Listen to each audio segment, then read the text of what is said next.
শুরু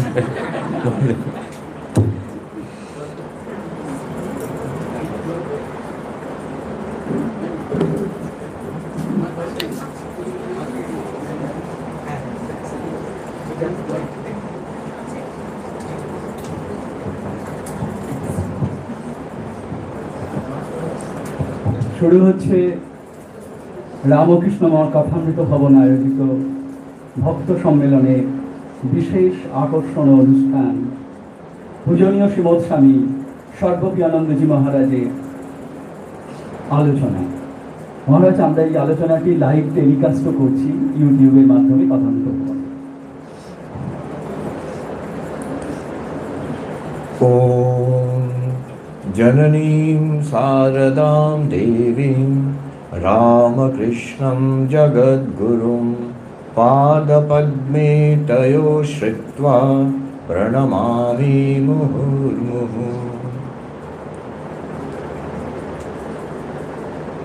पूजनीय स्वामी सिद्धेश्वरानंद महाराज के प्रणाम जानाई।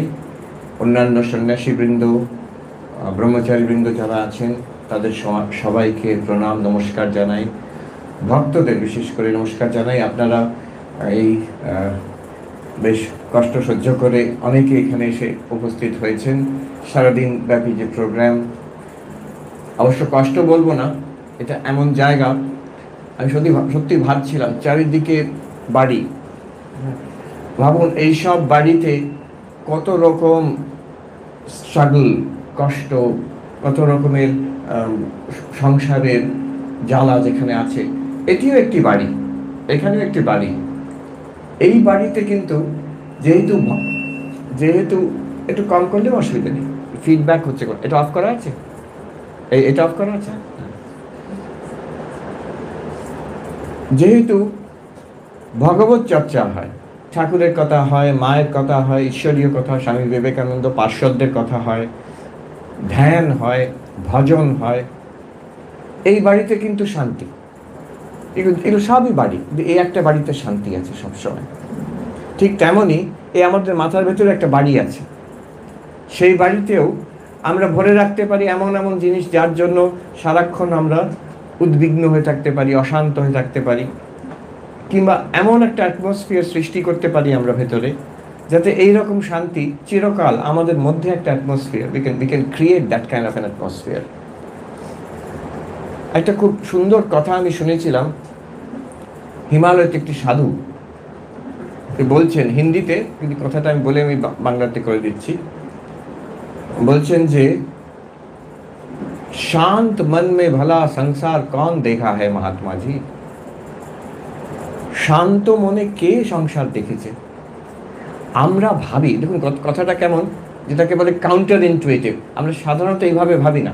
আমরা ভাবি সংসারের জ্বালায় আমার মন অশান্ত হচ্ছে, লোকেদের ব্যবহার, বাইরে হয়তো অনেক রকম ঝামেলা, টাকা পয়সার সমস্যা আছে, শরীর, এই কোভিড, তারপরে সংসারের যে মানুষদের, বাচ্চাদের, বড়দের, বুড়োদের অনেক রকম সমস্যা, এইসব জ্বালাতে আমার মন অশান্ত। কেন অশান্ত? সংসারের জন্য আমার মন অশান্ত। উনি বলছেন না, তোমার বোঝাতে ভুল হচ্ছে, তোমার মন অশান্ত বলে সংসার এত কষ্টকর মনে হচ্ছে। তাই কি? এটা আমাদের ঠিক মনে হচ্ছে না। কথাটা বেশ দারুণ বললো, একটা চমকপ্রদ কথা, কিন্তু সত্যি কি মনের জন্য সংসারকে এরকম খারাপ মনে হচ্ছে না? সংসারেই তো সমস্যা আছে। এর ছোট্ট জিনিস ভাবলে বোঝা যায় যে একই সমস্যা, একই রকম প্রবলেম, দুজন লোকের রিয়াকশন কিন্তু দুরকম। এক জায়গায় হয়তো বাড়িতে অশান্তি, ঝগড়া হচ্ছে, একজন শান্ত মনে থাকতে পারে, আর আরেকজন উদ্বিগ্ন হয়ে রেগে যাচ্ছে, বিরক্ত হচ্ছে। তার মানে ওই একই সমস্যা যদি কেউ শান্তভাবে, তার রিয়াকশন বেশি হচ্ছে না, মাইন্ড ইজ কাম, আরেকজনকার রিয়াকশন বেশি হচ্ছে, তফাৎটা মনে।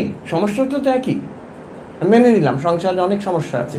ডাক্তাররা এটা খুব ভালো বোঝেন, সব ডাক্তার আমি দেখি সঙ্গে সঙ্গে বলে ঠিক বলেছেন। ওরা একই রকম অসুখে দুজন পেশেন্ট এবং দুজন পেশেন্ট পার্টি, রিয়াকশন দুরকম দেখে ওরা। একজন ধীর স্থিরভাবে হয়তো মেনে নিল, একটা হয়তো গুরুতর অসুখ, ধীর স্থিরভাবে মেনে নিল। আরেকজন সেই রেগে যাচ্ছে, চটে যাচ্ছে, ভেঙে পড়ছে, কান্নাকাটি করছে। একজন ডাক্তার আমেরিকাতে, ভারতীয় ডাক্তার, ওখানে হয়তো সবচেয়ে ভালো ভালো ডাক্তাররা হয়তো ভারতীয় বলতে পারবো, অনেক ভারতীয় ডাক্তার আছে। ইন্ডিয়ান ডক্টর, একজন বাঙালি ভদ্রলোক, তিনি আমাকে একটা কথা বললেন, মহারাজ দেখুন, আমি বেদান্তের কথা বলতে গেছি ওই শহরে। মহারাজ দেখুন, আপনি কিছু মনে করবেন না, আমাদের এত বেদান্তের সম্পদ আছে, এই গীতা, উপনিষদ, কত শাস্ত্র, কত গভীর আত্মা ব্রহ্মের আলোচনা, কত কি আছে, সূক্ষ্ম ব্যাপার আছে। কিন্তু আমি একটা কথা বলবো, আমি দেখি টার্মিনাল কেস, মারা যাবে পেশেন্ট।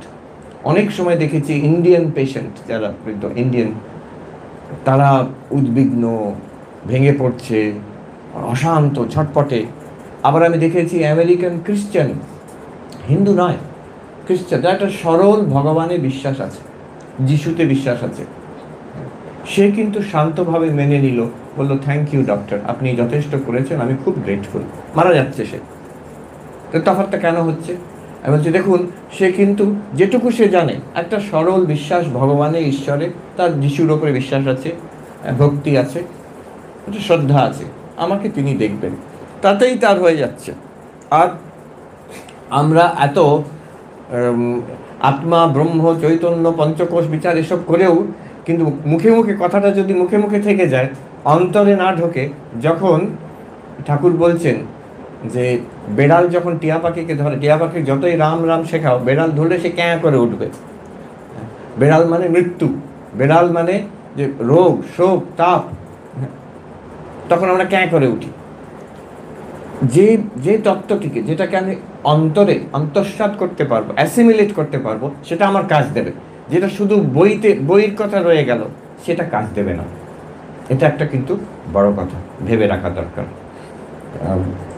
ওই সাধুর কথা আছে যে তাকে সে পড়েছে, আমি ব্রহ্ম, আমি শরীর নই, মন নই।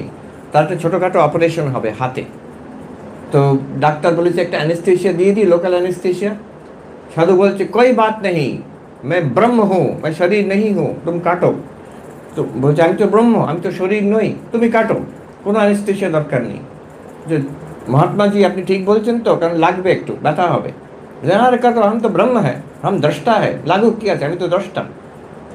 যেই ছুরিটা লেগেছে, চিৎকার করে আছে, এই রুকো রুকো রুকো, কি হলো? বলছে আপনি তো ব্রহ্ম, চিৎকার করছেন কেন? বলছে ও সব কিতাব কা বাত শালা কিতাব মে রহ গয়া। বলছে ওই সব বইয়ের কথা শালা বইয়ের মধ্যেই রয়ে গেল, এখন কোনো কাজ দিল না, তুমি আমাকে অ্যানেস্থেশিয়া দাও। অথচ কি এটা সম্ভব? আমরা জানি এটা সম্ভব। তীব্র যে কষ্ট হরিমহারাজ নিজের জীবনে আছে। উনি ঠাকুরকে যে দেখেছিলেন, ঠাকুরের যে দৃষ্টান্তটা আছে, ওনার গলায় তখন ক্যান্সার, কষ্ট পাচ্ছেন হরিমহারাজ, তখন বয়স কম, হরিনাথ জিজ্ঞেস করছেন যে আপনি আজকে কেমন আছেন মশাই? ঠাকুর বলছেন কষ্ট, খেতে পারি না, এখানে ব্যথা।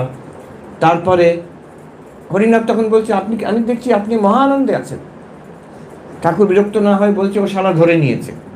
আচ্ছা, এই হরিনাথ পরবর্তীকালে তিনি যখন স্বামী তুরীয়ানন্দ অনেক বয়সে, তার দেখা যাচ্ছে ঠিক এইরকম কষ্টকর অপারেশন হচ্ছে একাধিকবার, এটা একবার নয় একাধিকবার হয়েছে। তিনি কিন্তু সেই কষ্টের ঊর্ধ্বে একদম শান্ত মনে অম্লান বদনে বসে আছেন। ওই ডাক্তারকে বলছেন তুমি কাটো, ওই ব্ল্যান্স করবে, বয়েল। বলছে খুব কষ্ট হবে কিন্তু মহারাজ, আমি অনেকটা গভীরে কাটবো, তুমি কাটো, আমি দেখি। কিন্তু তখন সেখানে কিন্তু তিনি বলছেন না কিতাব কে বাদ কিতাব মে রহ গয়া। এটা একাধিকবার হয়েছে, এর অনেক উইটনেস আছে যারা বলছেন যে হরি মহারাজ শান্তভাবে বসে আছেন আর ডাক্তার কেটে যাচ্ছে। উনি কিন্তু ধ্যানস্থ নন, যে ধ্যান হয়ে গেছে আর কোনো তার জ্ঞান নেই, বাইরের জ্ঞান নেই, শরীরের জ্ঞান নেই, সেটা আলাদা কথা, সমাধিস্থ হয়। কিন্তু সব কষ্ট অনুভব করছেন, অথচ অনুভব করছেন না। এটা কি ক্ষমতা? গীতাতে বলছেন শ্রীকৃষ্ণ একটা এমন জিনিস পাওয়া যায়, ইয়াসমিন স্থিত দুঃখে না গুরুণা আপি না বিচাল্যতে, যেখানে স্থিত হয়, where you are centered, গুরুতর দুঃখ তোমাকে নড়াতে পারবে না। একটা এমন জিনিস পাওয়া যায়। আমরা দেখতাম যখন ব্রহ্মচারী মহারাজ তো ভালোভাবে জানেন, আমরা যখন ব্রহ্মচারী বেলুর মঠে, তখন সেই ভূতেশানজি মহারাজ প্রেসিডেন্ট, তা ওনার প্রণাম হতো সকালবেলা। আমরা ভক্তরাও সকালে হতো, কখনো বিকেলে হতো, ছুটে ছুটে যেতাম সেই মহারাজের কাছে, ওই 15-20 মিনিট কাটাবার জন্য। তখন আমার সত্যি মনে হতো যে আমরা এতজন যেতাম, আমরা ছুটে ছুটে। মহারাজ খুব হিউমারাস, তো আমার এখনো মনে আছে, উনি খুব আস্তে আস্তে বলতেন। উনি বলতেন, এদের কি কেউ জোর করে পাঠায়? তো তো উনি বলছে, না মহারাজ, এরা ভালোবাসে আপনাকে, তাই জন্য আসছে। বলছে, হয়তো নিয়ম করা হয়েছে, আমার কাছে এসে প্রণাম করতে হবে।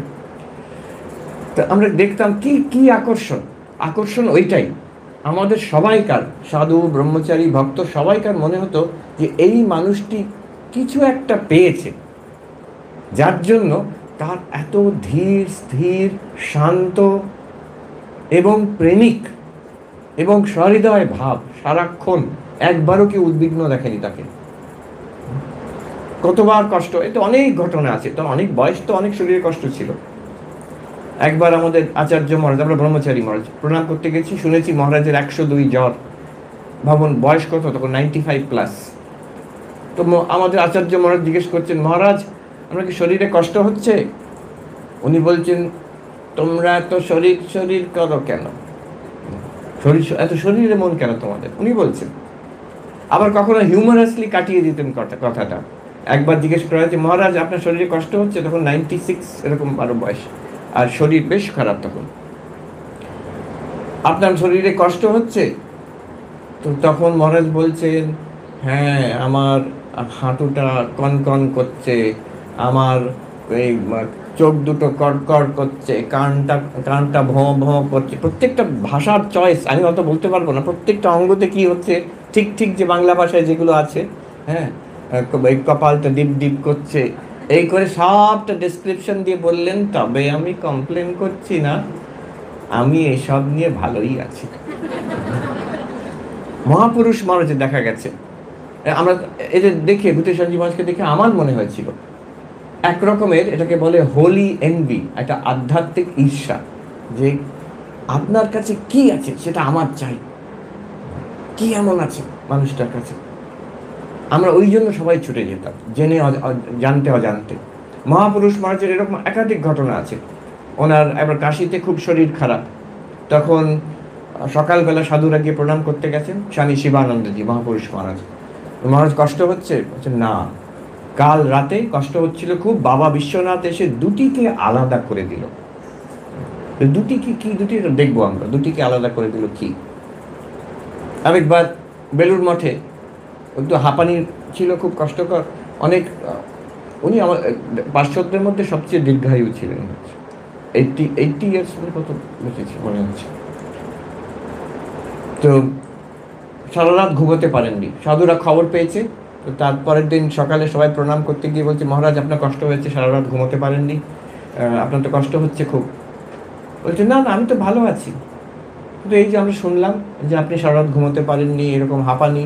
তখন উনি যেন অবাক হয়ে বলছে, ও তোমরা শরীরের কথা বলছো? ও একেবারেই ভালো নয়, মোটেই ভালো নয় শরীরটা। বলছে, আমি ভালো আছি, শরীরটা মোটেই ভালো না। কি পেয়েছেন তারা? এই দুটিকে আলাদা করা কি? আমরা এই সব সমস্যার মধ্যে, এই জীবনের মধ্যে কি করে শান্তিতে থাকতে পারবো, এইটাই হচ্ছে আমার আলোচ্য বিষয় আজকে। প্রথম কথা, আবার এক জায়গায় হরি মহারাজ বলছেন, এই কাশিতেই খুব শরীর খারাপ, যে মহারাজ আপনার খুব কষ্ট হচ্ছে? বলছে না। বলছে, না গো, ঠাকুর আমার ভেতরটা বরফ করে দিয়েছে। বরফের কথা এখন বললে ভালো লাগে, গরম। আমি যেখান থেকে এসেছি ওখানে কিন্তু ঠান্ডা। আমি যখন, এখন আস্তে আস্তে গরম হচ্ছে, আমি যখন এসেছিলাম এবার তখন ছিল -6 না 7 ছিল, তাও কিছু না। সে তার আগে জানুয়ারিতে হয়ে গেছিল, ফেব্রুয়ারিতে -19 একবার হয়ে গেছিল। তো বরফ, ভেতরটা বরফ করে দিয়েছেন। এই ভেতরটাকে আমরা কি করে বরফ করতে পারি এই সংসারের তাপের মধ্যে, এটাই হচ্ছে আজকে আলোচ্য বিষয়। ফার্স্ট, প্রাথমিক কিন্তু ফাউন্ডেশনাল, এথিক্যাল লাইফ। আমি যতক্ষণ আমি নিজের স্ট্যান্ডার্ড, মরাল স্ট্যান্ডার্ড, আমার এই স্ট্যান্ডার্ড, আমার সত্য কথা বলা, অন্যদের সঙ্গে ব্যবহার, নিজের পার্সোনাল ডিসিপ্লিন, এই ব্যাপারে আমার কিছু নিজের একটা লেভেল, একটা স্ট্যান্ডার্ড, এর থেকে যদি আমি নিজেই নিচে নেমে যাই, সারাক্ষণ আমার মনেই একটা অন্তরাত্মা আমাকে বলতে থাকবে যে তুমি কিন্তু ভালো লোক না। এটা যতক্ষণ ভেতর থেকে বলবে ততক্ষণ আমি আধ্যাত্মিক হতে পারবো না, ততক্ষণ আমি শান্তিও পাবো না। কাজেই একটু চেষ্টা করে আমাদের একটা নিষ্কলঙ্ক জীবন যাপন করার চেষ্টা করা। এই যে সত্য যতটা পারা যায়, যেখানে পারা যায়, বেশিরভাগ সময় কিন্তু সত্য ঠিক ঠিক ধরে রাখা যায়। এই ছোট ছোট চট করে একটা মিথ্যে কথা বলে দিলাম, এড়িয়ে গেলাম সত্যটাকে, এইগুলো না করলেই চলে।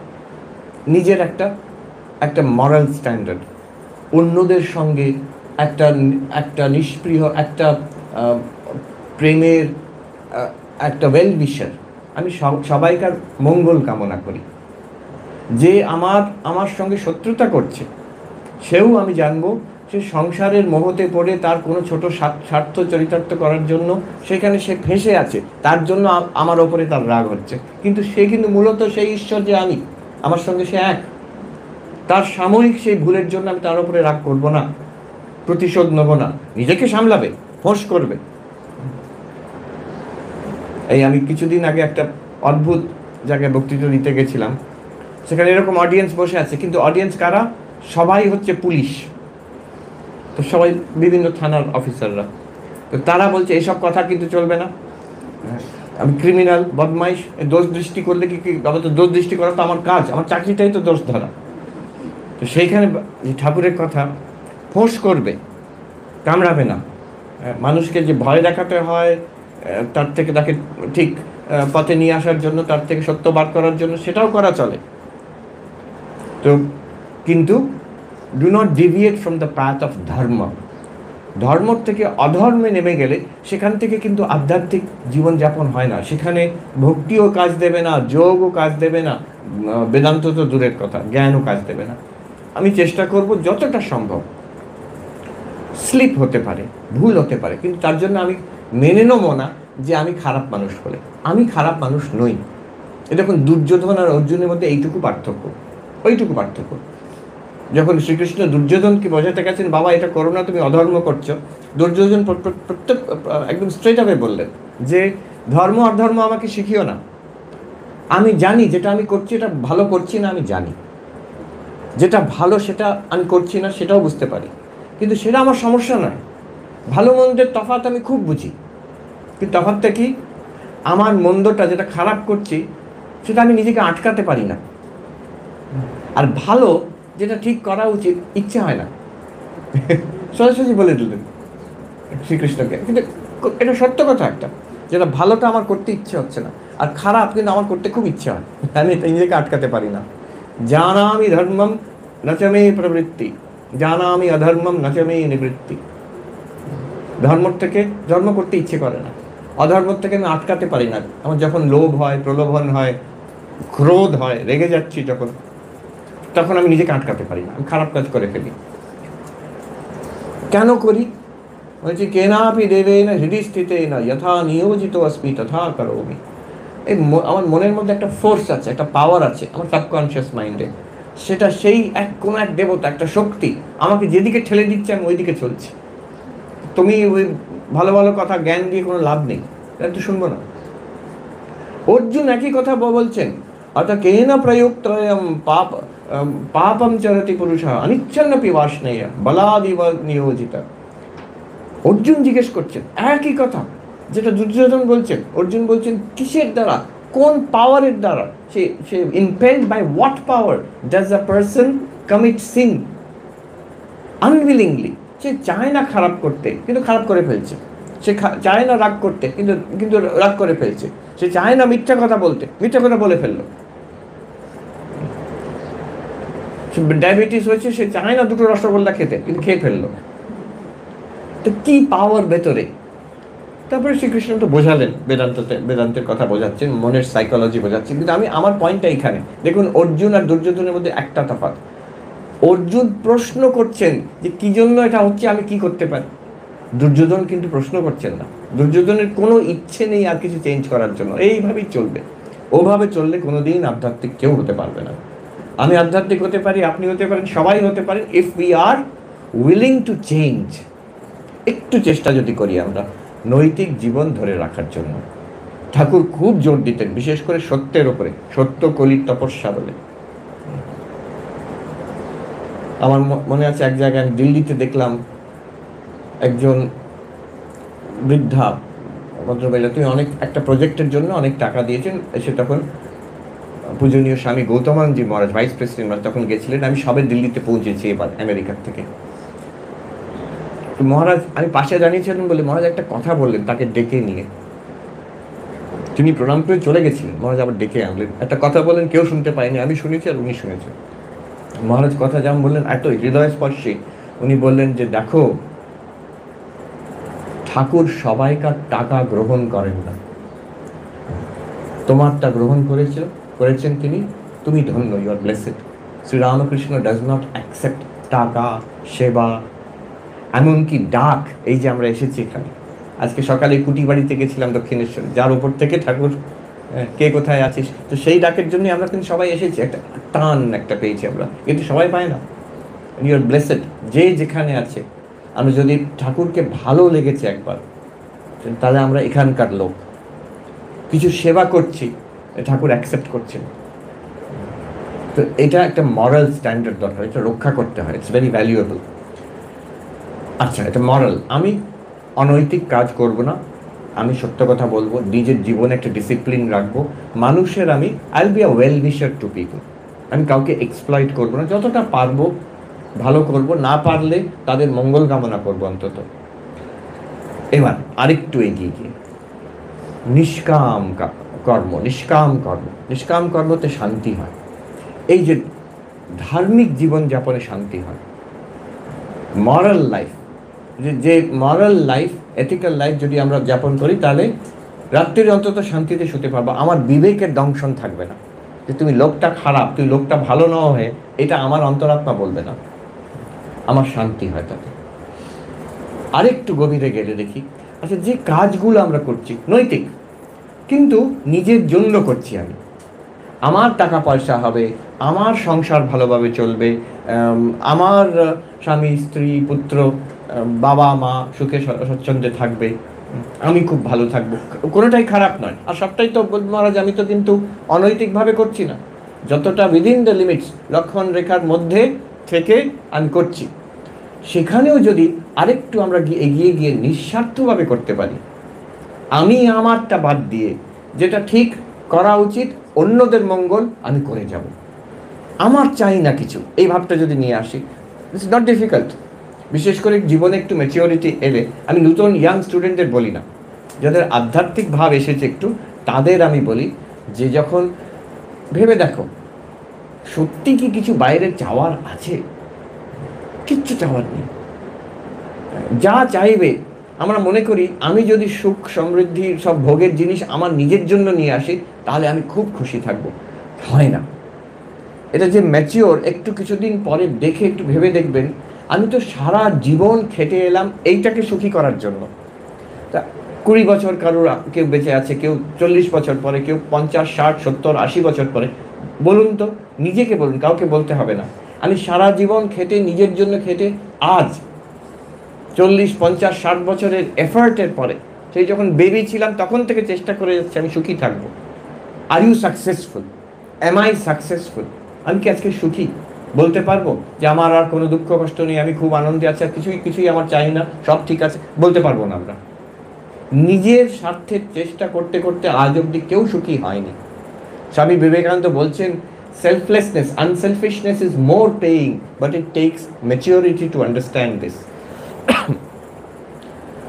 নিষ্কাম ভাব, নিঃস্বার্থভাবে যদি কাজ করা, জীবনযাপন করা, এটা কিন্তু আরো বেশি প্রফিটেবল, এতে আনন্দ অনেক বেশি আছে, কিন্তু একটু ম্যাচিওরিটি লাগে এটা বুঝতে। প্রথমে মনে হয় আমি নিজের জন্য করলেই সুখী থাকবো, কিছুদিন পরে এটা বুঝতে হয় যে না, এর থেকে অনেক বেশি আনন্দ যদি আমি অন্যদের জন্য কিছু করতে পারি। আর তার জন্য বেশি কিছু, এটা it's a matter of attitude, এটা যে আমি অনেক টাকা রোজগার করব তারপরে অন্যদের জন্য সে করবে না কোনোদিন। অনেক টাকা রোজগার করে তারপর অন্যদের জন্য মঙ্গল করবো, সে আরও করেই যাবে, ওটা এক হ্যাবিট হয়ে যায়। ক্ষমতা, আমি খুব পাওয়ারফুল হব, যখন মন্ত্রী হয়ে যাই তারপরে লোকের মঙ্গল করব, হবে না, তখনও হবে না। এটা একটা অ্যাটিটিউড, যে প্রথম থেকে করে যাচ্ছে, কম বয়স থেকে করে যাচ্ছে, অল্প পয়সা দিয়েও করে যাচ্ছে, অল্প ক্ষমতা দিয়েও করে যাচ্ছে। সে যখন বৃদ্ধ হবে, প্রবীণ হবে, সে যখন খুব ক্ষমতাশালী হবে, সে যখন খুব ধনাঢ্য হবে, তখনও করে যাবে সে। আমাকে একজন বলেছিলেন, আমি নাম করছি না তাকে, তিনি আমেরিকার একটা খুব বড় ফ্যাশনের দোকানে কাজ করেন। তো তিনি বলেছিলেন যে আমাদের আগেকার প্রেসিডেন্ট যিনি ট্রাম্প, তো ট্রাম্প মহাশয়, আমাদের আশ্রম যেখানে তার থেকে একটু দূরেই ওনার বাড়ি, ওই ট্রাম্প টাওয়ার্স। তো তিনি ওইখানে নিউ ইয়র্কের বিখ্যাত ফ্যাশন দোকান, সেখানে আসবেন। কখন আসবেন? নিজে চলে আসতেন। কখন আসবেন? যখন তোয়ালেতে 20% সেল ডিসকাউন্ট পাওয়া যাবে, ওইটুকু টাকা বাঁচানো, তাতে ওর আনন্দ। কিন্তু মাল্টিবিলিয়নের এই ওটা একটা ব্যাড হ্যাবিট হয়ে যায়। আমি যদি অন্যভাবে দেখি, আমি কালকে বলছিলাম যে একটা পড়েছিলাম অনেক দিন আগে, একজন ভদ্রলোক লিখছেন আমেরিকাতে, তারা ছোট গ্রামে থাকতেন, তারা খুব গরিব অবস্থায় মানুষ হয়েছেন। বলছে বাবা ছিলেন না, মা একা আমাদের মানুষ করেছেন। আর আমাদের চার্চ, গ্রামের চার্চে একটা ফাদার বললেন যে তোমরা টাকা জোগাড় করো, প্রতি বছর আমরা একটা ফ্যামিলি, সবচেয়ে যারা নিডি ফ্যামিলি, তাদের দেওয়া হবে। তা সারা বছর আমি, আমার ভাই বোনেরা উৎসাহ নিয়ে আমাদের পকেট মানি স্যাক্রিফাইস করে, মা বলেছিলেন জোগাড় করে দেবো, সেই দিন আমরা শেষে গিয়ে ফাদারকে দিয়ে দেবো। যারা আমাদের এই গ্রামের মানুষ, যাদের দরকার, যারা সবচেয়ে গরিব, তারা পাবে। কি আনন্দের কথা ভাবো। তা আমরা খুব উৎসাহ নিয়ে করতাম। সেদিন চার্চে গেছি, অ্যানাউন্সমেন্ট হবে, সবাই বসে আছে, যা পুরো টাকা জড়ো হয়েছে সেই টোটাল অ্যামাউন্টটা একটা ফ্যামিলিকে দেওয়া হবে সাহায্য করার জন্য। বলছে আমরা অবাক হয়ে গেলাম যখন আমাদের নাম ডাকা হলো।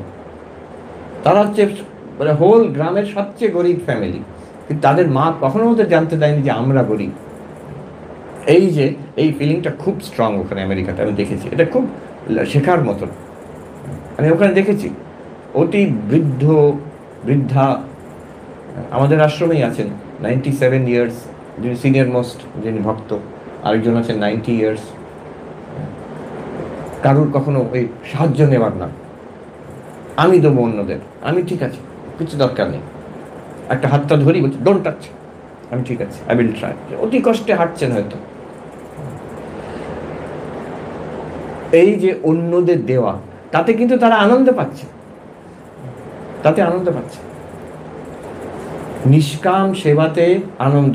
তার জন্য সাধু সন্ন্যাসী হয়, স্কুল, কলেজ, হাসপাতাল, ইউনিভার্সিটি খুলতে হবে তা নয়, কিন্তু যে যেখানে আছে সেটা দিয়ে সে আনন্দ পাবে।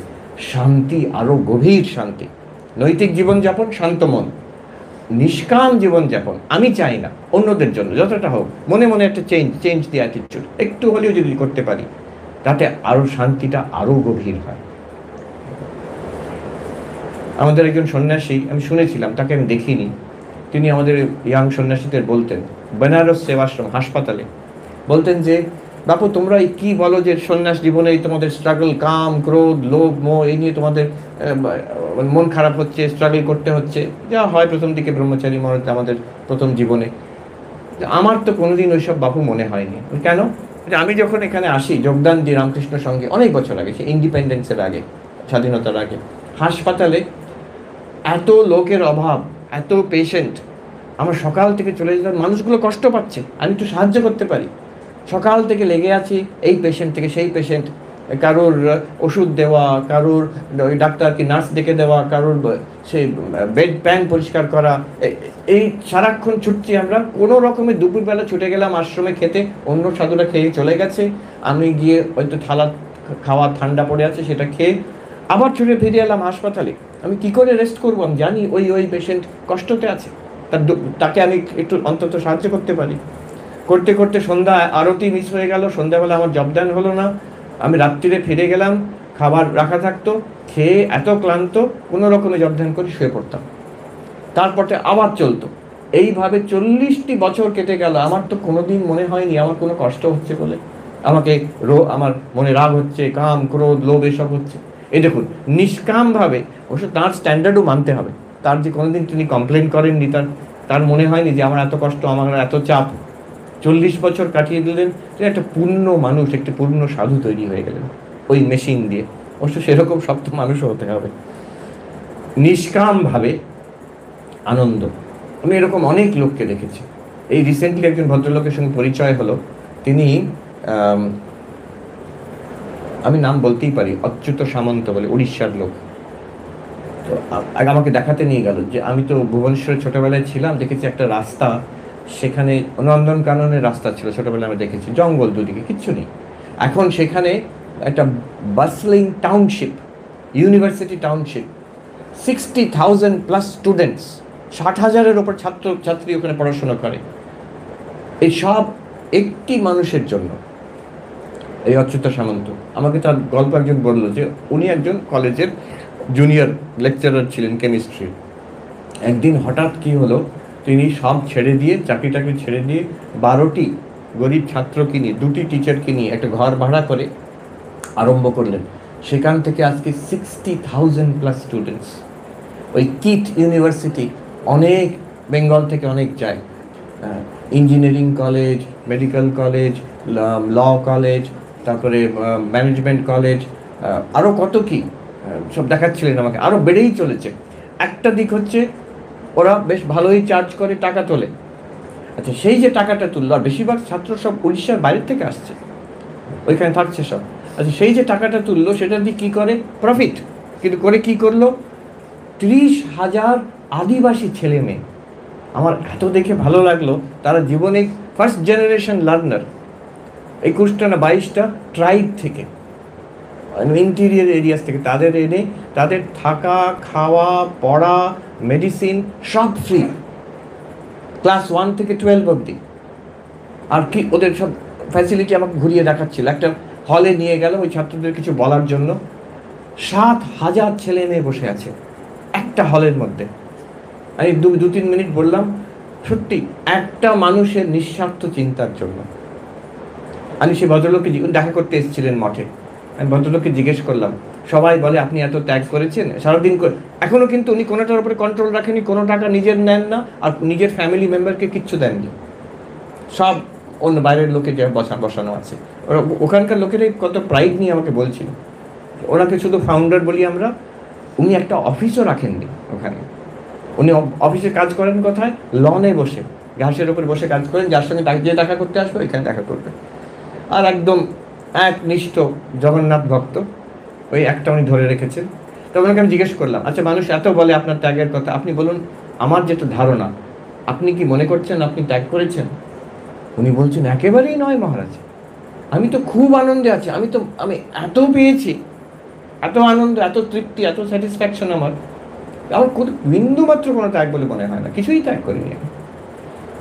দেখুন, এই নিঃস্বার্থভাবে করলে মানুষের কত তৃপ্তি। আমরা সবাইকার আমাদের অনুভব যে নিজের জন্য যা করেছি অনেক সময় আমাদের গ্লানি হয়, ভুলেও গেছি, লাভও হয়নি কিছু। কিন্তু অন্যের জন্য যদি এতটুকু করে থাকি, কাউকে যদি কিছু দিয়ে থাকি, এতটুকু দিয়ে থাকি, আর ভালো প্রতিষ্ঠান এরকম কিছু দিয়ে থাকি, কিছু সাহায্য করে থাকি, এটা কিন্তু সারা জীবনের শান্তির খোরাক দেবে আমাকে। আমি যদি ফিরে তাকাই আমি জীবনে কি কি করেছি, তার মধ্যে এটা থাকবে কিন্তু, যেটা আমাকে এখন অবধি শান্তি, কোনোদিন সেটা গ্লানি হবে না, কোনোদিন সেটা দুঃখ হবে না। You will never regret something done for others. অদ্ভুত, আমরা ভাবি নিজের জন্য করলে আমি তৃপ্তি পাবো, হয় না, অন্যর জন্য করলে অটোমেটিক তৃপ্তি, আর সেই তৃপ্তি থেকে যাবে শেষ পর্যন্ত। আমার শেষ অবস্থায় যদি ভেবে দেখি ওই মানুষটিকে সাহায্য করেছিলাম, ওই প্রতিষ্ঠানটাকে আমি কিছু দিয়েছিলাম, সেটা আমার শান্তির কারণ। তো শান্তি আসে নিষ্কাম জীবন যাপন থেকে, সেবার ভাব থেকে। আমি ভোগ করব এটাকে না করে অন্যরা করুক, অন্যদের তাতে আমার কিন্তু বিন্দুমাত্র কম পড়বে না, আমার বিন্দুমাত্র কম হবে না। তখন আমাকে ছুটতে হবে না ওই 20% তোয়ালেতে কোথায় কম পাওয়া যাচ্ছে, না, সেই টাকাটা করতেন বলরামবাবু, করতেন, টাকা বাঁচিয়ে বাঁচিয়ে বাঁচিয়ে করতে, বাবা কি কিপ্টে মানুষ, কিন্তু সবটা উনি ব্যয় করতেন ঠাকুরের জন্য, সাধু সন্ন্যাসীদের জন্য। তাই জন্য পুণ্যাত্মা, তিনি পুণ্যাত্মা। আচ্ছা, আরো গভীরে প্রবেশ করি। এ তো মানে এহবাজ্য, বাইরের জিনিস, চৈতন্য মহাপ্রভুর ভাষায় আরো গভীরে ঢুকি। এ তো কাজের লেভেলে, মনের লেভেলে আমরা আসি। এবার মনের লেভেলে সংসারের চিন্তা না করে ঈশ্বরের চিন্তা করতে হয়। নারদীয় ভক্তি সূত্রে আছে, সর্বদা সর্বভাবেন ভগবান এব ভজনীব। বলছেন সর্বদা সর্বভাবেন নিশ্চিন্তিতেই ভগবান এব ভজনীয়। ভগবানই একমাত্র ভজনীয়। ভগবানকেই ভক্তি করা ভালোবাসার পাত্র একমাত্র ভগবান। মায়ের কথা আছে না যে ভগবানকে ভালোবেসো মা, মানুষকে ভালোবাসলেই কষ্ট পাবে। তার মানে কি মানুষকে ভালোবাসবো না? না না, মানুষকে ভগবান দেখছি, ঈশ্বর তাদের হৃদয়তে আছেন, ওইভাবে ভালোবাসছি। সবাই আমার গোপাল, সবাই আমার গোপাল, সবাই আমার ঠাকুর, এইভাবে ভালোবাসতে হয় মানুষকে। বলতে নেই, তারা ভাববে পাগল। মনে মনে ওই ভাবটা রাখতে হয়। যে আমরা দেখি, আমি জয়েনিং তার আগের থেকেও দেখছি যে মহারাজরা এত বড় বড় কাজ করেন অথচ এত শান্ত, এত আনঅ্যাটাচড, নিষ্প্রিয় কি করে থাকতে পারেন? এই দুটো কারণের জন্য। একদিকে হচ্ছে যে নিজের স্বার্থ নেই, তাই জন্য কোনো টেনশন নেই, বড় বড় কাজে কোনো টেনশন নেই। আবার আরেক দিকে হচ্ছে ঈশ্বরের প্রেম আছে, তো সবাইকার মধ্যে যাদের দেখছেন তাদের মধ্যে প্রেম, তাদের মধ্যে উনি ঈশ্বর দেখে তাকে ভালোবাসছেন। অনেকে ভাবে মহারাজ আমাকে কি ভালোবাসেন, ভুল ভাবছেন। মহারাজ আপনার মধ্যে ভগবান আছেন, ভগবানকে ভালোবাসেন, আপনাকেই ভালোবাসেন। আসলে মহারাজ আমাদের ভালোবাসেন, আমরা নিজের বিষয়ে ঠিক ধারণা করতে পারিনি আমরা। মহারাজ আমাদের বিষয়ে ঠিক ধারণা করতে পেরেছেন। মহারাজ জানেন যে আমাদের অন্তর্নিহিত at our deepest level ঈশ্বর বই কিছু নেই, আমরা বুঝতে পারি না, তিনি বুঝতে পারেন। তিনি সেই স্তরে আমাদের ভালোবাসেন। তার জন্য আমাদের কিন্তু আরো হৃদয়স্পর্শী হয়। এই ভালোবাসাটা একটা অদ্ভুত ভালোবাসা, যেটা কোনো সংসারের ভালোবাসার মধ্যে পড়ে না, আরো গভীর। তিনি ঠিক দেখছেন। সিনিয়র সাধুরা যারা অধ্যাত্ম জীবনে অনেক এগিয়ে গেছেন, তারা আমাদের মধ্যে ঈশ্বর দেখেন, তাই জন্য সবাইকে ভালোবাসেন। আমার মনে আছে তারা কিন্তু নির্বিশেষে, ভালো মন্দ নির্বিশেষে ভালোবাসেন। আমার এখনো মনে আছে, আমি যে আশ্রমে আমি যোগদান করেছিলাম, একজন ব্রহ্মচারী মহারাজ খুব উৎপেতে, আমরা সবাই তার বিরুদ্ধে হয়ে গেছে, মানে অনেক ঝামেলা করতো। একমাত্র আমাদের বিরক্তি লাগতো, যিনি বড় মহারাজ তিনি তাকে ভালোবাসেন, সবসময় তার দিকটা নিতেন। অথচ সে ছেলেরা দুষ্টু ছিল, কিন্তু সবসময় তার দিকটা নিতেন। একদিন আমরা জিজ্ঞেস করলাম, মহারাজ এটা কি ঠিক হচ্ছে? ও এত রকম একটা উৎপাত করছে আর আপনি সবসময় ওকে প্রশ্রয় দিয়ে যাচ্ছেন। উনি বললেন, উনি সব জানেন। উনি বলছেন যে তোরা তো সব ওর বিরুদ্ধে, আমিও যদি ওর বিরুদ্ধে হয়ে যাই, ওর কে থাকবে? ওর পক্ষে কে থাকবে? Who will be on his side? একবার এরকম একজন সাধু কিছু গোলমাল করেছেন, আমাদের কর্তৃপক্ষ বেলুড় মঠে ঠিক করেছে ওকে তাড়িয়ে দেওয়া হবে। এটা আমি ঠিক জানি না শঙ্করানন্দ মহারাজের ঘটনা না রাজা মহারাজের ঘটনা, কে বলতে পারবেন? হয় শঙ্করানন্দজি না রাজা মহারাজ। তো শঙ্করানন্দজি মহারাজকে বলা হলো যে, কিংবা রাজা মহারাজকে বলা হলো মহারাজ কালকে ওই সাধুটি চলে যাবে। তো রাজা মহারাজ বলছেন, তোমরা একটা কাজ করো, তোমরা ওই গঙ্গার ওপারে, মঠ দিকে গঙ্গার এপারে একটা ছোট কুটিয়া করে দাও। কি কেন মহারাজ, কি হবে? তাতে ও থাকবে আর আমি থাকবো। আপনি থাকবেন? বলছে হ্যাঁ, তোমাদের তো এই বড় মঠ আছে, মঠ বাড়ি আছে, সব তোমরা সুখে থাকো, ওর তো কেউ নেই, আমি ওর সঙ্গে থাকবো। তো তখন সবাই চমকে গেল, না ঠিক আছে, ও থাকুক। এই যে ঈশ্বর দেখছেন, তিনি কিন্তু ভালো মন্দ দেখছেন না, তিনি দেখছেন আমার প্রভু, আমার প্রিয়, আমার ঠাকুর ওর মধ্যে আছে।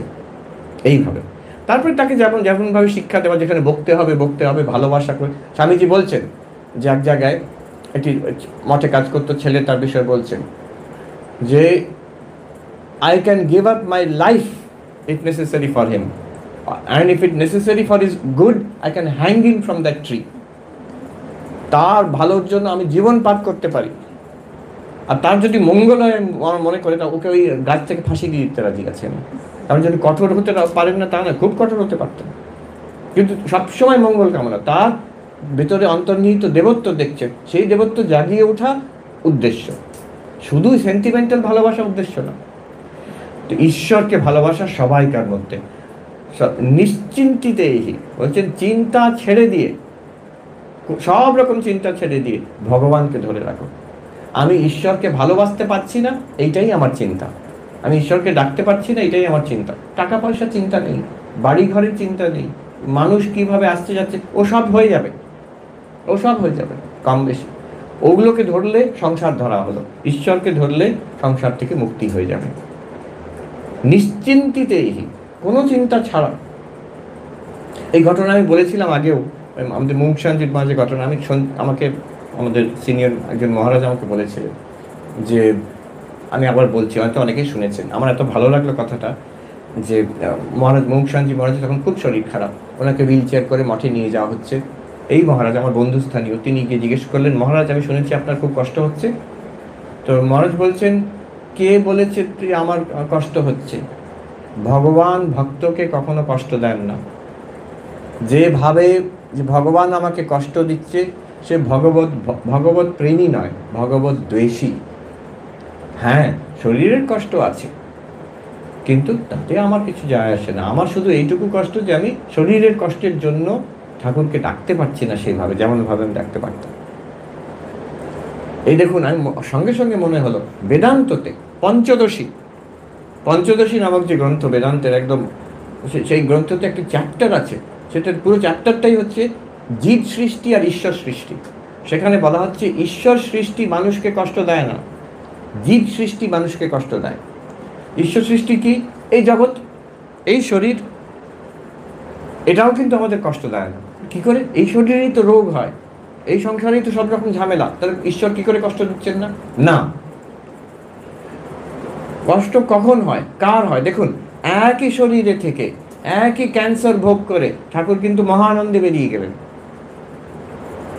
তাহলে যে ঈশ্বর সৃষ্ট যে জগৎ, ঈশ্বর সৃষ্টি জগৎ, ঈশ্বর সৃষ্টি যে এই আমাদের এনভায়রনমেন্ট, এই শরীর, অন্য মানুষ, এরা কষ্ট দেয় না। কষ্ট দিচ্ছে যে আমাদের অজ্ঞান। বেদান্ত দৃষ্টিতে বলছি, আমরা ভাবছি আমি শরীর, আমি এই শরীরে বেঁচে থাকবো, হ্যাঁ, আমি সুস্থ থাকলে ভালো, শরীর অসুস্থ হয়ে গেলে আমি অসুস্থ হয়ে গেছি। এটা কিন্তু আমাদের অজ্ঞান। এই অজ্ঞান কেটে যারা বেরিয়ে গেছেন, ঠাকুর, হরি মহারাজ, আবার মুমুক্ষানন্দজি একই কথা বলছেন ভক্তির দিক থেকে। তারা কিন্তু কোনোদিন বলছেন না যে এই শরীরে আছে, শরীরে রোগ আছে, ব্যথা আছে, কিন্তু বলছেন এটা আমার কোনো কষ্ট না। ঈশ্বর সৃষ্টি মানুষকে কষ্ট দেয় না। জীব সৃষ্টি মানে যেগুলো আমরা মেনে নিয়েছি অজ্ঞানবশত, সেইগুলো আমাদের কষ্ট দেয়। আমার আরো চাহিদা, আমার কেন এরকম হলো, তার থেকে কষ্ট হয়। এই যে আমি নিশ্চিন্তিতেই ভগবান এব ভজনীয়। কে ভজনীয়? হচ্ছে ভগবান প্লাস টাকা প্লাস আমার নাম যশ প্লাস আমার ফেসবুক, এগুলো হচ্ছে ভজনীয় না। ভগবান এব, একমাত্র ভগবানই ভজনীয়। ভগবানকেই ভক্তি করা উচিত, ভক্তি করার যোগ্য। সর্বদা সর্বভাবে না, সবসময়, শুধু জপ ধ্যান করার সময় নয়, শুধু পুজো করার সময় নয়, সবসময় জীবনটা এইভাবেই কাটবে। আর সর্বভাবে না, বিভিন্নভাবে হতে পারে, কেউ কৃষ্ণ রূপে, কেউ রাম রূপে, কেউ আল্লাহ রূপে হতে পারে, আবার কেউ ধ্যান করে, কেউ স্তব পাঠ করে, কেউ পূজা করে, কেউ সদ্গ্রন্থ পাঠ করে, কেউ প্রার্থনা করে, কেউ জপ ধ্যান করে। সর্বভাবে না ভগবান এব ভজনীয়। তাতে কি হবে? শান্তি হবে, আরো গভীর শান্তি হবে। আচ্ছা, আরো গভীরে যাই, এর থেকেও গভীর শান্তি, ভালো চিন্তা, ঈশ্বরীয় চিন্তা, সেটা কেউ ছেড়ে দিতে হবে। দিনে অন্তত দুবার মনকে শান্ত করা, জপ ধ্যান করে করে, সেটা যে ব্ল্যাঙ্ক করে দেওয়া নয়, ব্ল্যাঙ্ক করে দিলে আবার সংসারের চিন্তা ঢুকবে সেখানে। ঈশ্বরের চিন্তাতে এই মনকে স্থির করা, যে সবসময় ঈশ্বরের চিন্তা করতে পারছি না, ঠিক আছে, এই সময়টা করব, এই আধ ঘন্টা, এখান থেকে নিয়ে আধ ঘন্টা অবধি আর অন্য কোনো চিন্তা আমার মনের মধ্যে, হৃদয়ের মধ্যে ঢুকবে না। এটা হচ্ছে সময়ের মধ্যে তাকে বেঁধে দিলাম। কাকে বেঁধে দিলাম? মনকে। আচ্ছা, দেশের মধ্যে যে এই জায়গায় আমার মনটা থাকবে, এইখানে হৃৎপদ্মে ঈশ্বরীয় যে আমার ইষ্ট দেবতার মূর্তি আমি ধ্যান করব। অন্য কোনো চিন্তা এলে আবার চলে আসবো এখানে। এই জায়গাটার থেকে মন আর অন্য কোথাও যাবে না। আর বস্তুতে আমি চিন্তা একটা বস্তুরই করব, ঈশ্বরের রূপ, আমার ইষ্ট দেবতার রূপ, আমার ইষ্ট দেবতার নাম জপ করব। তাহলে দেখুন, দেশ কাল বস্তুতে মনকে বেঁধে দেওয়া হলো। অনেক চিন্তা নয়, ওই একটি চিন্তা, অনেক জায়গা নয়, এই এক জায়গায়। এইভাবে যদি বেঁধে দেওয়া হয়, মন আস্তে আস্তে শান্ত হয়ে যাবে। ভালো চিন্তাও একসময় ছাড়তে হবে, ভালো গ্রন্থ পাঠ করাও একসময় ছাড়তে হবে, দিনে অন্তত দুবার অ্যাবসলিউট কোয়াইটনেস। সেইখান থেকে হবে যোগ চিত্তবৃত্তি নিরোধা। যোগ হচ্ছে চিত্তবৃত্তি নিরোধ, সমাধি। ভালো ভালো বৃত্তিরও নিরোধ, স্থির হয়ে যাবে, শান্ত হয়ে যাবে। তাতে কি হবে? তদা দ্রষ্টু স্বরূপে অবস্থান। বলছেন যে চিত্তবৃত্তি নিরোধ হলে আমি আত্মা, চৈতন্য, শান্তির স্বরূপ, এটা প্রকাশিত হবে, মনের থেকে আলাদা হবে। স্বামী বিবেকানন্দ বলছেন যে ভাবো একটা লেক, একটা জলাশয়, তার যদি ঢেউগুলো শান্ত হয়ে যায় আর জলটা পরিষ্কার থাকে, নির্মল থাকে, তখন আমরা পরিষ্কার দেখতে পাই through that water to the bed, to the bottom of the lake. পরিষ্কার আমরা দেখতে পাই। মনকে ওইভাবে ভাবো। ভালো ভালো ঢেউ যেগুলো ঈশ্বরীয় কথা, সেটাও শান্ত হয়ে গেল এক সময়। মন পরিষ্কার, কোনো কামনা বাসনা নেই, জেগে আছে, ঘুমিয়ে পড়িনি। হ্যাঁ, তখন একটা অদ্ভুত অনুভূতি হয় যে আমি এই মনের দ্রষ্টা। আমি কিন্তু মনও নয়, শরীর তো নই, মনও নয়, আমি চেতন, চৈতন্য, এই মনের দ্রষ্টা। তদা দ্রষ্টু স্বরূপে অবস্থান। নিজের আসল রূপে দ্রষ্টা, সাক্ষী, আত্মা, যেটা পতঞ্জল যোগের পুরুষা, আমি নিজেকে বুঝতে পারবো। তখন সেই গভীর শান্তি, তার কোনো তুলনা হয় না। সবচেয়ে গভীর শান্তি, গভীর এবং গম্ভীর শান্তি সেটা। এরপরে আরো গভীর স্তরে শেষ কথা দেখুন, সমাধির শান্তি। আমরা তো সমাধি অনুভব না হলেও মাঝে মাঝে ধ্যান একটু জমে, তার থেকে একটু বোঝা যায় যে কি হতে পারে। এই যদি আরো অনেকক্ষণ চলে, কেমন কেমন গভীর আনন্দ হবে। তখন আর ওখান থেকে বেরিয়ে আসতে ইচ্ছা হবে না। তারও অনেক পরে হচ্ছে নির্বিকল্প সমাধি। তো যেমন স্বামী বিবেকানন্দ, নরেন্দ্রনাথ, নির্বিকল্প সমাধি হওয়ার পর ঠাকুর বলছেন, এবার তুই কি চাস? আমি এইভাবে থাকবো, মাঝে মাঝে একটু নেমে আসলে টিফিন করে নেবো, তারপরে আবার ওখানে গিয়ে থাকবো। ঠাকুর কোন ধমক দিয়েছিলেন, তুই এত স্বার্থপর, আমি ভেবেছিলাম তুই একটা বিশাল বট গাছের মতন হবি, সেই সারা বিশ্বের মানুষ তোর তোর ছায়ার তলে আশ্রয় পাবে। হ্যাঁ, তার সংসারে তপ্ত মানুষ এসে আশ্রয় পাবে। তার থেকেই ওর সেই নরেন্দ্রনাথ বিবেকানন্দ হলেন, যার জন্য আজকে বলছে যে নিউ ইয়র্ক বেদান্ত সোসাইটির থেকে আমি এসেছি। কেন হলো নিউ ইয়র্ক বেদান্ত সোসাইটি? কেন হলো শিকাগো ধর্মসভায় বক্তৃতা? কেন হলো রামকৃষ্ণ মঠ মিশন? কেন আমরা এই সুযোগগুলো পাচ্ছি? আপনারা পাচ্ছেন, আমরা পাচ্ছি। ওই এক যে তুই বিশাল বটবৃক্ষ হবি, যার তলায় আশ্রয় পাবে যুগ যুগ ধরে মানুষ। ঠাকুরের ওই যে পুষটা দিলেন। কিন্তু এবার নরেন্দ্রনাথের কথা ভাবুন, উনি কেন চাইছিলেন এভাবে থাকতে? ওটা এমন একটি আনন্দ, এমন একটি শান্তি ওর সঙ্গে। তো সেই শান্তি, কিন্তু একটা সমস্যা আছে। একজন উত্তরাখণ্ডের সাধু বলেছিল, আচ্ছা সমাধির শান্তি যদি চাও, হিন্দিতে, লো আপনি প্যারে কো সমাধি কে জেলখানে মে বন্ধ কর দিয়া। সমাধির একটা যেন জেল, তার মধ্যেই আমার প্রভু আছেন, সেইখানে গেলে তাকে পাওয়া যায়, বেরিয়ে এলে আর পাওয়া যাবে না। তাই না? সবসময় সেখানে থাকতে চাইছে, জগৎকে বাদ দিয়ে সেখানে থাকতে চাইছে। ঠাকুর সেখানে বলছেন, এ কেমন ভগবান, চোখ বন্ধ করলে তিনি আছেন, চোখ খুললে তিনি নেই। ভেতরের থেকে সেই শান্তি পাচ্ছি আমি, বাইরে এলে অনেক সমস্যা, কি ঝামেলা বাবারে। এই কেমন ভগবান? এই সব কিছুর মধ্যে থেকে কি করে আনন্দে থাকা যায়, সেই গভীর ডিপেস্ট পিস কি করে পাওয়া যায়। যোগ বাশিষ্ঠের গল্প আছে, রাজা আর রানীর কথা। তো রানী ছিলেন ব্রহ্মজ্ঞানী। তো রাজা একদিন বললেন রানীকে যে, আচ্ছা তুমি তো এই সব কিছুর মধ্যে বেশ শান্ত, ধীর স্থির হয়ে থাকো, তোমার সিক্রেট কি? এত কাজ, ফার্স্ট লেডি বলে না, ফার্স্ট লেডি, তার মধ্যে তুমি এত এত কী করে তুমি এত শান্ত থাকো? তো তখন রানী রাজাকে বোঝালেন যে তুমি শরীর নও, মন নও, তুমি দ্রষ্টা, তুমি আত্মা, এইভাবে ধ্যান করো, এইভাবে বিচার করো, সাধনা করলে তুমি টের পাবে, তখন এই শান্তি পাবে। তখন রাজা বললেন, এটা খুব ভালো কথা, তাহলে একটা কাজ করি, তুমি রাজ্যটা কিছুদিন চালিয়ে দাও, আমি একটু সাধনা করে এটাকে আবিষ্কার করি। তো উনি চলে গেলেন স্টাডি লিভ, অন্য একটা জঙ্গলের মধ্যে, যখন সেখানেও প্রাসাদ আছে ওনার, প্রাসাদের মধ্যে উনি সাধনা করতে আরম্ভ করলেন। রানী এবার রাজ্য চালাচ্ছেন। তার রাজা কিছুদিন পরে অনুভূতি হলো তিনি গভীর সমাধিতে লীন হয়ে থাকতেন, খুব আনন্দতে। কিছুদিন পরে ওনার মনে হলো, একটা প্রশ্ন জাগলো। আচ্ছা, আবার ফিরে এলেন ক্যাপিটাল, এসে রানীকে বললেন, আচ্ছা তুমি যা বলেছিলে ঠিক কথা, আমার খুব আনন্দ হচ্ছে, আমি খুব ভালো আছি, কিন্তু একটা প্রশ্ন আমাকে এখন আমার সন্দেহ আসে। কি বলো? আচ্ছা তুমি তো এগুলো সব পেয়ে গেছো, অনেক আগে পেয়ে গেছো, তুমি কিন্তু ওই সমাধিতে বসে থাকো না তো, তুমি তো সবাইকার মতন কাজ করে যাচ্ছ সকাল থেকে রাত অবধি, এটা কি করে সম্ভব? তুমি আমার তো ইচ্ছা হয় সবসময় এইভাবে থাকবো, আর এইসব ভালো লাগে না আমার। তখন রানী বললেন যে আমি অপেক্ষা করছিলাম আপনি কখন এই প্রশ্নটা করবেন। এবার দেখুন আরও গভীর সত্য কি, যে বস্তুটিকে আপনি হৃদয়ের মধ্যে পেয়ে আনন্দে শান্তিতে বসে আছেন, সেই বস্তুটি কিন্তু এই সব কিছু, সেই এই সব রূপে দেখা দিচ্ছে।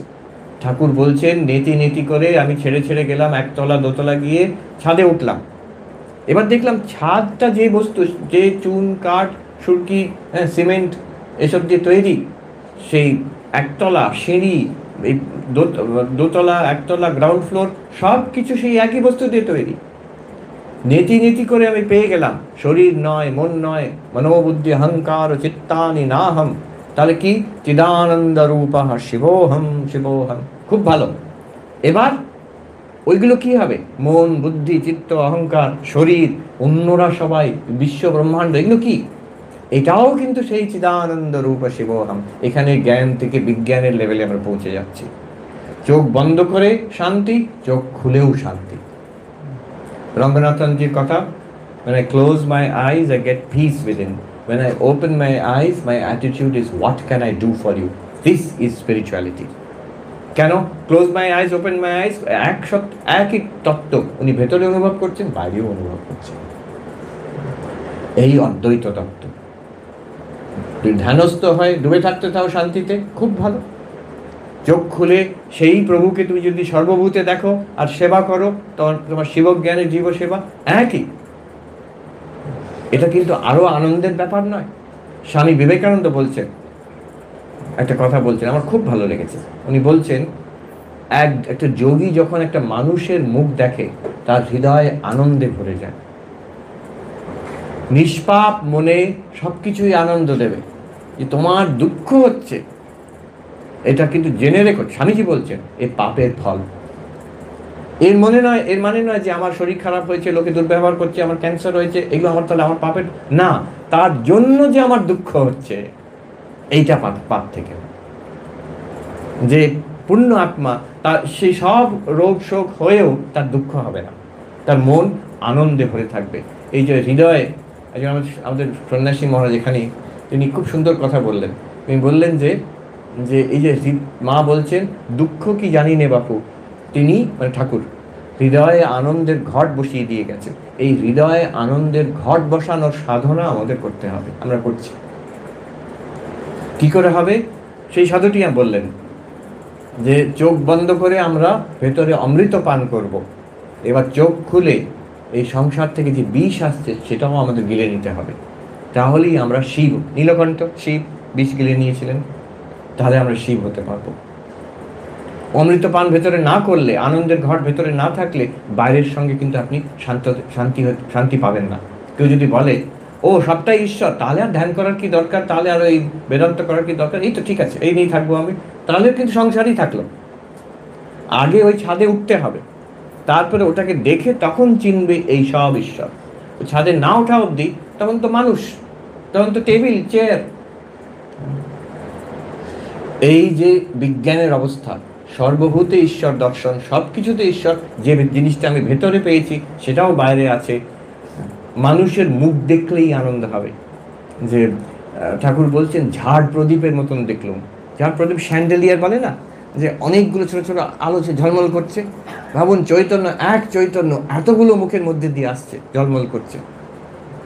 তখন মানুষের সঙ্গে when you deal with people it will not be exhausting, যে ক্লান্ত হয়ে গেলাম এতগুলো মানুষ, না, আরো আনন্দ পাচ্ছি। আমার প্রভু সেই সূর্যের মতন চৈতন্য চারিদিকে ঝলমল করছেন, এতগুলো চোখের মধ্যে, এতগুলো মুখের মধ্যে। কারুর মুখে আপনি দেখবেন শান্তি, তার মুখে কিন্তু সেই আনন্দটা আরো চট করে ধরতে পারবেন। কারুর মুখে দেখবেন কষ্ট, হতাশা কিংবা বিরক্তি, একটু চেষ্টা করলে তার পেছনে যে আনন্দটা আছে, যে চৈতন্য, সেটা বুঝতে পারবেন। এই আনন্দের সাধনা আমাদের পরম পূজনীয় প্রেসিডেন্ট মহারাজ, আমরা যখন ব্রহ্মচারী, আমাদের বলতেন, the end is bliss, the means also must be blissful. আমরা চাইছি শেষ পর্যন্ত আনন্দ পাবো, কিন্তু যে পথ দিয়ে হাঁটছি, যে সাধনা করছি, সেটাও যাতে আনন্দময় হয়। প্রতিদিন আমাদের ধ্যানের থেকে, সেবার থেকে, শাস্ত্র অধ্যয়নের থেকে, ভক্তি পূজার থেকে যাতে আমরা আনন্দ পাই, নট মেকানিক্যাল, জোর করে করছি তা নয়। জপ ধ্যান করে যাও, কতদিন করব, তার মানে এটা যেন ওষুধ গেলার মতো, কতদিন করতে হবে, কতদিন কেন, যতদিন পর ভালো তো, থামার দরকার নেই। এই আনন্দের সাধনা, এই হচ্ছে শান্তির স্বরূপ। অশান্তির থেকে পালিয়ে গিয়ে কেউ শান্তি পায় না। অশান্তি আমাদের কর্মফল, আমাদের পেছন পেছন তাড়া করবে। আমি বলছি, এখান থেকে পালিয়ে যান হিমালয়তে, ওখানে কি মশা কামড়াবে, ওখানে বিরক্তিকর লোকজন নেই, হয়তো গরম নেই, ঠান্ডা আছে। এখানে গরমে ঘামছি, ওখানে ঠান্ডাতে হি করে কাঁপবে। তখন কিছু না হলে শরীরটা তো আছে, শরীর খারাপ হয়ে যাবে। কেন? ওই প্রারব্ধ কর্ম আসছে একটার পর একটা, কোনো না কোনো রকমভাবে আমাদের এটা আসবেই, পালাতে পারবো না আমরা, তাকে সামলাতে হবে। You to manage it. কী করে ম্যানেজ করব? এই ভেতরে অমৃতপান বাইরের বিষটাকে হজম করার শক্তি দেবে, ভেতরে শান্তি, বাইরে কি করতে পারি আমরা, আমার কোনো স্বার্থ নেই আপনার থেকে। এইভাবে সবাই করতে পারে, সবাই করতে পারে। ওই কি ইউনিভার্সিটি স্থাপন করতে হবে না, নিজের লেভেলে যে যেখানে আছে, যেমনভাবে পারি এই আনন্দের ঘট স্থাপন করার সাধনা। এই মহারাজ বললেন আমাদের, আমার খুব ভালো লাগবে এই কথাটা। আমি ইন্ডিয়া থেকে আমেরিকা এবার নিয়ে যাবো এই কয়েকটি কথা। আমি ঠাকুরমা স্বামীজির কাছে প্রার্থনা করি, আমাদের সবাইকে তারা আশীর্বাদ করুন, আমাদের হৃদয়েও তারা আনন্দের ঘট স্থাপন করুন। ওম শান্তি শান্তি শান্তি। হরি ওম তৎসৎ। শ্রীরামকৃষ্ণার্পণমস্তু। হৃদয় আমার প্রকাশ হলো